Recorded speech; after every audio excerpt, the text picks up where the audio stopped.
I've had a very fruitful day with a variety of engagements with my counterpart, the Honorable Minister of France for International Trade, with several business leaders from top French companies with large investment plans in India, and also co-chaired with the French minister. A very, very fruitful, engaging and outcome-oriented business summit that CII had organized in Paris today. The attendance was very encouraging. All the top companies from France were present. We have also had an engagement where CEOs of about 40 top companies met with both the ministers, exchanged views and ideas around trade, tourism, technology and investment. Later in the evening today, we have a very interesting gala dinner where I am told they had to close the registrations given the huge interest that the business community of France expressed in terms of registrations for the event. All in all, a very fruitful, very outcome-oriented and very well-crafted, productive engagement with France. I do see tremendous potential to grow this relationship, to expand in terms of greater degree of investments into India, some very important technological products being brought to India, and we are very ambitious in terms of our plans to grow our exports into France. Thank you.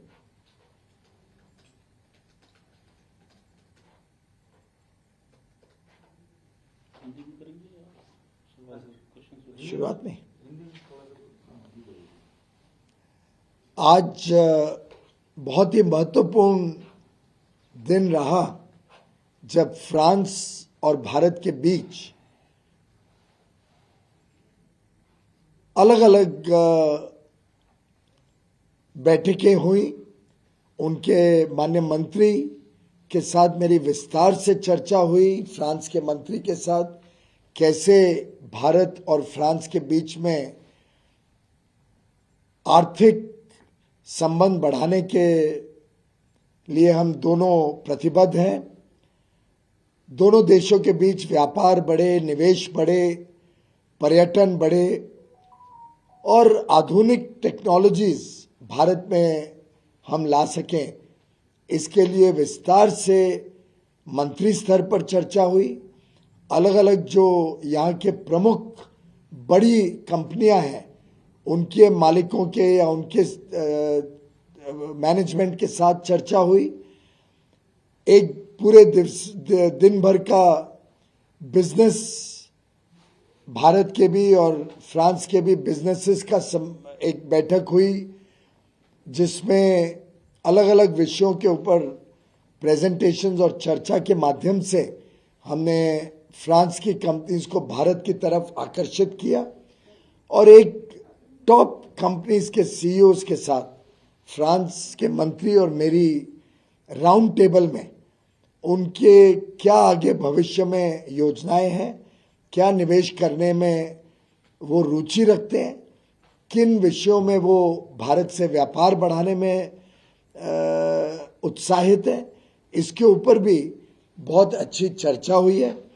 मुझे लगता है कि जिस प्रकार का उत्साह France में देखने को मिला, जिस प्रकार का उत्साह यहाँ की कंपनियों ने भारत में निवेश करने के लिए दिखाया, प्रधानमंत्री नरेंद्र मोदी जी के नेतृत्व में जो तेज गति से फ्रांस और भारत के बीच संबंध बढ़ रहे हैं और जिस प्रकार से आज प्रधानमंत्री मोदी जी के कार्य को, गत 9 वर्षों के कार्य को यहाँ की कंपनीज ने देखा है, भारत में बदलाव महसूस किया है, जो नई व्यवस्थाएं वहां पे देखने को मिली है, उससे काफी संभावनाएं खुल जाती हैं भारत और फ्रांस के बीच व्यापार, निवेश और टेक्नोलॉजी, पर्यटन, चारों विषयों के अंदर। प्रधानमंत्री नरेंद्र मोदी जी ने लगभग हर एक मिशन को विश्व भर में प्रोत्साहित किया था कि वो इन विषयों के ऊपर भी अधिक ध्यान दें। उनकी परफॉर्मेंस, उनका जो काम है, उसके अलग अलग पहलू हैं, उसमें ये भी पहलू पे भारत की सरकार जोर देना चाहती है। और मैं समझता हूं कि फ्रांस की हमारी मिशन ने एम्बेसडर जावेद अशरफ जी के नेतृत्व में बेहतरीन काम किया है भारत और फ्रांस के बीच संबंध सुधारने में। जो प्रधानमंत्री नरेंद्र मोदी जी की इच्छा थी उसको पूरा करने में, और ऐसा ही उत्साह लगभग पूरे विश्व में सभी मिशंस में आज के दिन देखने को मिलता है। धन्यवाद।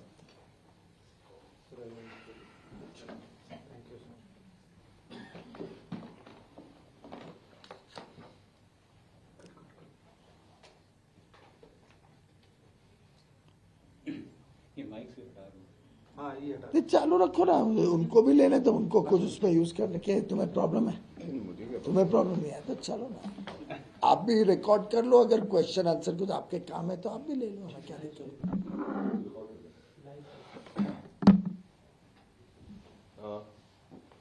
Sir, the IMF has today reduced the growth projection to 5.9%, the first international agency to bring it below 6 for this year.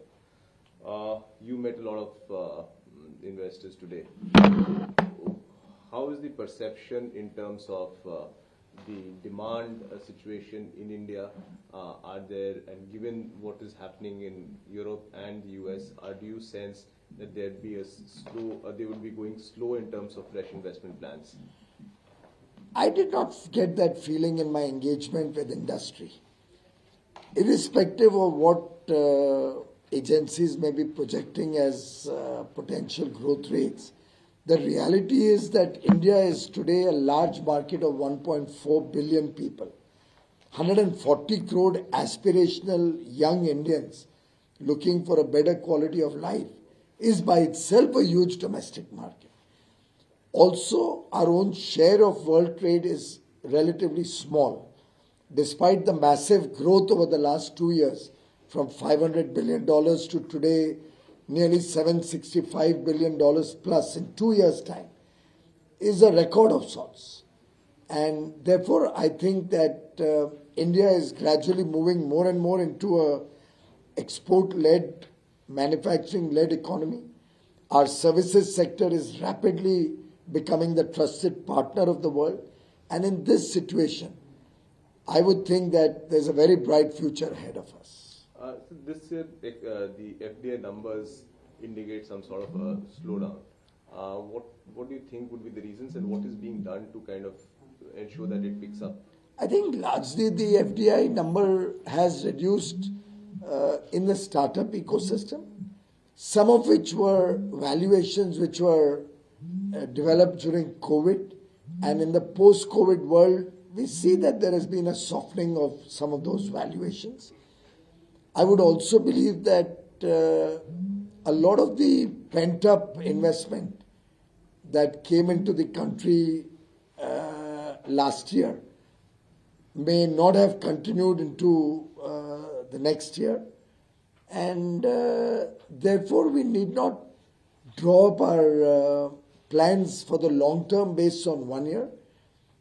the interest in India continues to be very large, and my feeling is that we'll see a huge inflow of investments, particularly in the post G20 period, where a lot of business persons are coming to India and are completely taken aback when they see the transformational changes that have happened under Prime Minister Modi's leadership in the last decade. So there are early indications or early projections that monsoon may be a little weaker this time. How does it augur for our overall, the food production situation, both in terms of wheat as well as paddy? And how is the procurement started, the initial feedback that you're getting for this season? Well, our paddy procurement has been well on target, and we've built up sufficient stocks so that there's no concern at all on rice for the current year, and we still have a second season where we'll get additional stocks coming in. In terms of wheat, it's been slightly delayed because of the unseasonal rains, but we sent our teams out across most of the states. There have been minor luster loss or Moisture. some amount of moisture, but that is not detrimental to our procurement. And I have been receiving reports that in the next few weeks, we'll be seeing significant amount of stocks coming in. There's absolutely no concern about the procurement in the current year, particularly since export of wheat continues to be restricted and will not be allowed except for the G2G relationships. And in terms of the overall food price situation, you see it remaining? Well, I think India has done an honorable job. Yes. Our inflation, food inflation, has been well under control. On the contrary, there have been products where I have been required to intervene so that farmers could get a better price, like we intervened for the onion farmers so that they could get a good price for their produce. I must pay my salutations to our farmers, our annadatas, for the wonderful work they are doing to ensure food security in India at affordable prices. Is there any plan to review this wheat export ban decision in the near future? No such plans at the moment. And sugar also? Sugar also, we have already given out the quotas for 6 million tons, and there are no plans to increase that at present. So regarding this exports, have we received the final numbers for? By the 15th, we'll receive the final number for merchandise exports. Initial numbers were at about $447 billion for merchandise. May go up a little bit as the final numbers trickle in from the EOUs and SEZs and the final numbers get collated.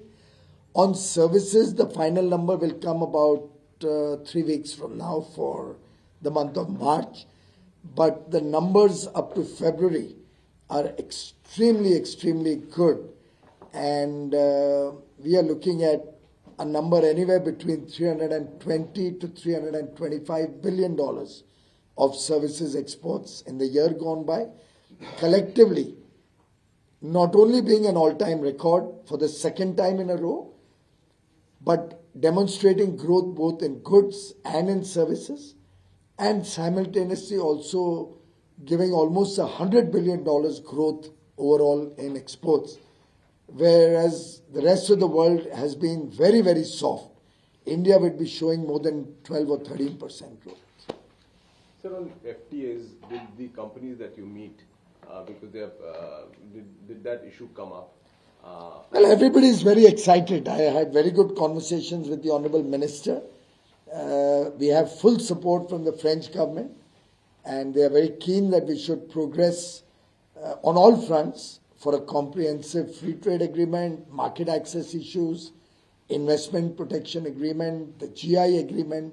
So it's a very holistic economic engagement that we are working towards. The companies also see tremendous opportunities and believe that they will get more comfort with FTA or a comprehensive partnership in place as they firm up their investment plans in India. But don't you think issues like recent imposition of carbon tax, I think EU is working on some more laws regarding sustainability will... All of these issues are on the table, and we'll certainly bring all these issues into discussion. But the important point is also that India is at the forefront of engaging with sustainability, of building up a better ecosystem, improving our own carbon footprint. So in some sense, we are already doing much more than what the world ever expected India to. So are we analyzing this carbon tax impact on our particularly metal sector Yes, sir. export? And also because we flagged it as a non-trade issue at the WTO. I think it's too early because there's no clear indication of how this is going to operate. There's not yet any clarity on the modalities, the transition period, and all of these are up for discussion. Once we get more clarity and we are able to come to a negotiating table, we'll certainly be able to find solutions. Thank you so much for Thank you. Thank you.